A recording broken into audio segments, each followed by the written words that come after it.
Hello out there, Greg here from 01453. I'm going to tell you a couple of stories. This is the first one. It's a short story based on some true life events. So hold on to your hat. I hope to record a number of these stories. I have this idea that maybe someday I could write a book. But for now, a couple of videos. The first one I'm going to tell is a story from high school. In high school, I'm the oldest of four kids. We had two parents from Nova Scotia, one Cape Breton Island, Glace Bay, and one in Parsboro. Anyhow, my parents met and married and moved to Niagara Falls, Ontario. Wound up in Chippewa, which was later taken over by Niagara Falls. And we lived on Usher Crescent. When I got through grade 9 in one high school called West Lane, we moved to Port Colborne. I attended Port Colborne High School for grade 10, 11, and 12 in Ontario. In Ontario, back then, if you were going to university or college, you had to do grade 13. At the end of grade 12, my family moved to Nova Scotia, back to Cape Breton, and I had to do grade 12 again.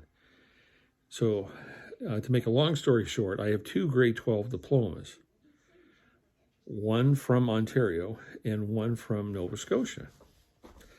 My brothers and sister did not have to do that. But anyhow, I have two grade 12 diplomas.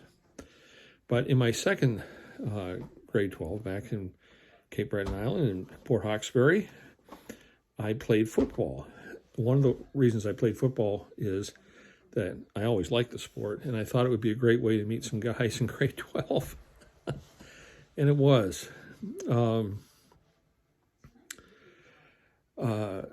The high school was small. There weren't enough official jerseys to go around, and they were all white on green, and there were a few extra green on white that really didn't match, but some of the guys wore that.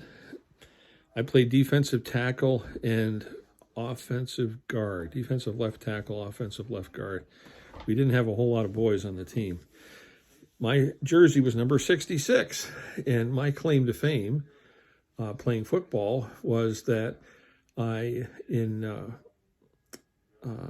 beat out the defensive captain for a starting position. He had a problem with a little bit of an attitude. But anyhow, we used to have two-a-days. Even in the winter time, the snow was flying. So it was probably fall, actually, because winter doesn't start till December 21st. So it was late in the fall. Snow was flying. We still had to go in the morning. It was dark, and we would be practicing in the snow. Go home, get cleaned up, go back to high school. At the end of high school, get changed, have another practice. It was pretty grueling. Anyhow, one day I was so tired. My father, I think, asked me to go up to the local KFC, Kentucky Fried Chicken, to get a family meal. And, of course, I did. I was so tired, I ordered a cup of coffee. Now, when you think of KFC, you may not think of coffee, but that's how tired I was. And so they got me the coffee. I started to drink it on the way home, and I thought, this is the worst tasting coffee ever. It was horrible. I mean, it was the worst. But I drank it anyway because I was so tired. And, I got home, I got the food on the table, and my dad said, pass the gravy. And I couldn't find the gravy. All I could find was a cup of coffee in the same type of container as the gravy. I had drunk the gravy on the way home and thought it was coffee.